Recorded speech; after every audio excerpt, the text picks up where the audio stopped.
Hey everyone, welcome back to a new video. I hope you had a great day. Let's take a look at some new malicious compliance stories. Thank you for subscribing to the channel and for hitting the like button. If you haven't already, why don't you make this the video that you subscribe to the channel? And please don't forget to hit the like button for the algorithm. It really helps out the channel and would mean a lot to me. The first story is called Only Yes and No. I was the new net admin in the company I am working for now. We were not too big, about 300 employees. I was taking care of all computer needs, from turning printers on to server maintenance. Once I was tasked to install an application for all of the sales team. It was a small program and only takes 5 minutes to install. But the sales team was reluctant to give me these 5 minutes with excuses like, I am busy, come tomorrow. So I was a bit behind the schedule. One day I was invited to the sales team bi-weekly meeting to give an update on my progress. The sales leader, let's call him Bob, was a well-known jerk who was not liked at all. He was sitting on such a high horse that he had to have aircraft warning lights attached to his forehead. For example, I am putting cable over ceiling tiles and standing on a ladder. He was passing by and I asked him to pass me a cable. He looked at me, pointed at himself as if asking, me? Made a shooing motion and walked away. I guess he was too important. So, I am in the meeting. Bob asked me to get up and the conversation went like this. Did you finish deploying the program? Almost. Welcome to the sales team, where we don't have almost. There are only two answers here, yes and no. Got it? Yes. I'll ask again. Did you finish deploying the program? No. When do you think you will finish it? Me, after some delay. Yes. What? Me, in a confused voice. No. What's wrong with you? Yes. At this point, people started laughing. When would you finish? Yes. Now everyone is laughing. Bob turns to the engineering manager sitting next to him and asks, what's going on? And the engineering manager replies, yes. The room loses it. He finally understood what's going on and gestured me to sit. I asked if I'm needed anymore. He said no and I leave.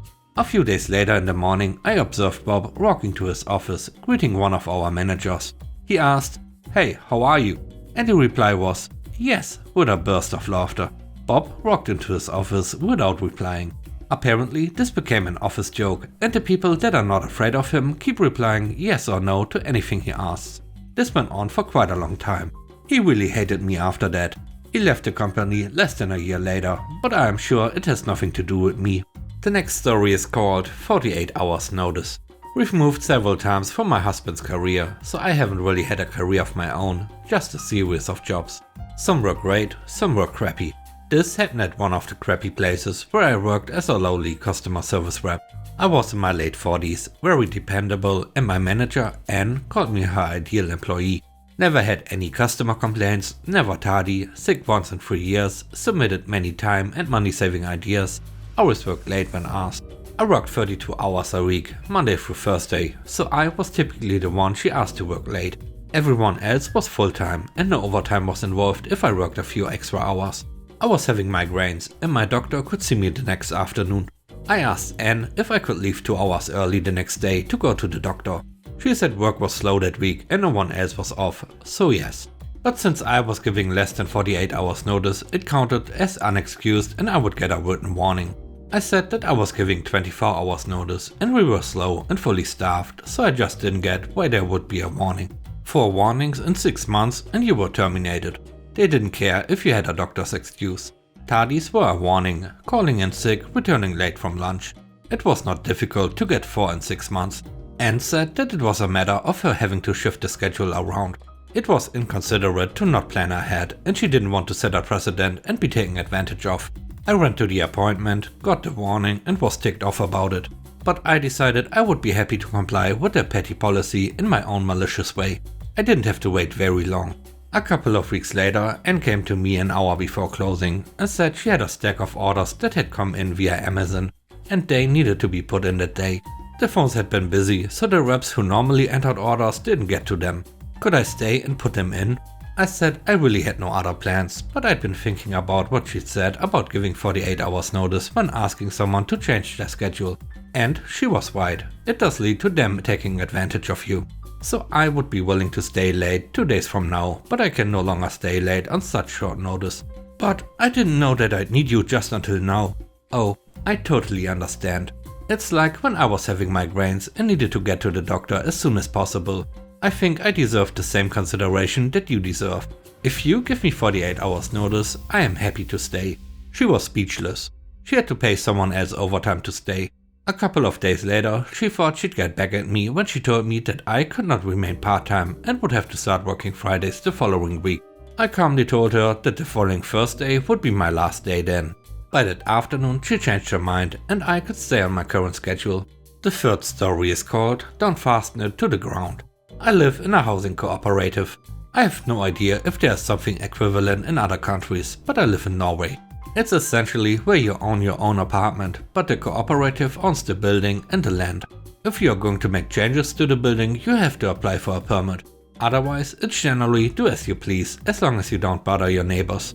Anyways, I put up a small greenhouse on my private patio, as many others had done, but not this exact type.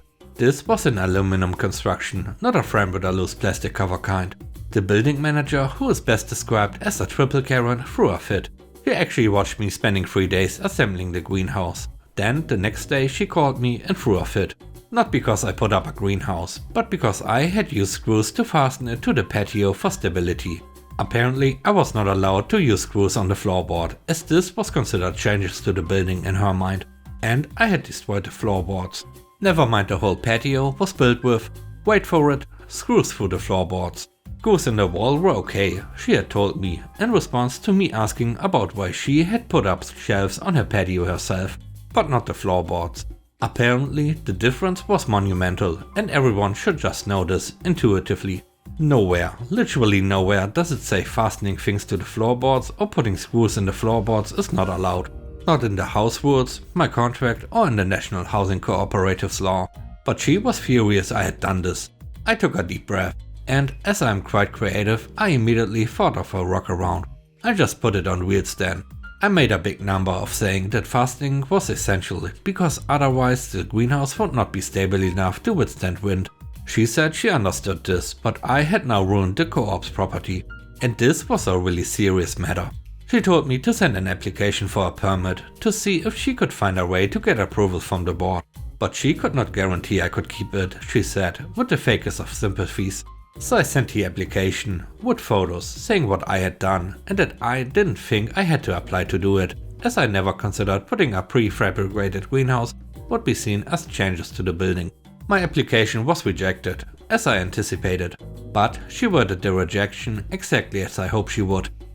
I was not allowed to put in a fastened greenhouse, and she probably thought she'd been clever when she included that I was not allowed to put the greenhouse on my front lawn neither. I had worked the "it needs to be fastened to be stable" angle hard, because I hoped she, as the Karen she is, would fall for that reverse psychology. So I proceeded to put the greenhouse on wheels. I made a frame from 2x4s and put 8 small furniture wheels under the frame, and then lifted and screwed the greenhouse onto the frame. I put some boards on the sides, just above the ground, to stop the draft. Boom! Mobile greenhouse. I can slide it all over the patio. I put some hooks in the walls and used transport straps to secure the whole thing to the wall for stability. The walls were okay to put screws in, remember? So in effect, my greenhouse is now in the exact same location, 4 inches taller and with ugly blue ribbons tying it to the wall. And the patio now has 22 open screw holes ready to be filled with rainwater in the fall. But oh well, as she's repeatedly told me, it's not my patio. Then I sent an orientation email to the building manager with photos and videos of the sliding greenhouse with the rest of the board members on a copy. I explained in detail what I had done and how every step was in compliance with the rejection email I had received, which I of course included. I said the greenhouse was now to be considered a piece of mobile patio furniture, just like my sofa and chairs were, and that I now considered the subject to be a closed matter. I have not heard a single word from any of them. It's been over a week. I think I got her. I can't imagine she'll find a loophole that lets her legally dictate whose patio furniture is allowed and not in the co-op, since the patios are stated to be for every apartment owner's private usage. So when Christmas comes, I'm planning to decorate the greenhouse with lights, make it pretty. Because every time Karen steps out of her front door, she has to face my patio where she is looking straight at my greenhouse. The least I can do is make it pretty for her, right? The last story is called Not Eligible for Benefits. Several years ago, I worked 7 days on, 7 days off. I loved it. It was almost like being semi-retired. I was working opposite another person who had the same schedule. When both of us were not available, the business was forced to hire very expensive temps from national companies at about 3 times our pay to cover. They pressured us to not use our vacation time at all. I had been working there for a year when my counterpart pointed something out. Whenever we swapped a shift, they would take away a paid vacation day from one of us, because for that 2-week pay period, one of us was only working 6 days rather than 7. We challenged them on it. According to them, we were being paid based on 56 hours every 14-day period. And if we worked less than 28 hours a week, we weren't eligible for full-time benefits. So we stopped swapping shifts. If we were going to take a vacation day hit, we would have an actual vacation day, no more of this. So if my partner needed time to take a kid to a tournament, nope, I'm not available. The business had to hire a very expensive temp to fill in. When I went on vacation, my partner wasn't available. They had to hire an expensive temp to fill in. When I was off with a burst appendix, expensive temp. When my partner got stuck out of town due to a snow emergency, expensive temp. When they couldn't find a temp, not my problem, it's the administration's problem. So even more expensive temps. One guy shafted them for almost $4,000 a day. In the end, they paid almost twice the allotted budget for temps in the first 8 months. And the administrative position that had to arrange for the temps went through 3 people in 2 years. They may or may not have understood what was going on. They never admitted it. But they only increased their moaning to us about how expensive it was. They never fixed the problem though, even though we talked to them several times about it. We both quit within a couple of years, so I don't know if they are still moaning to this day.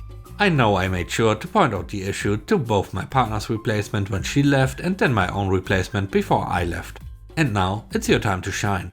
Let me know what you think about the stories. On a scale of 1 to 10, how would you rate the stories and today's video? I hope you enjoyed the video. And I hope you have a great day. Stay safe. Bye bye.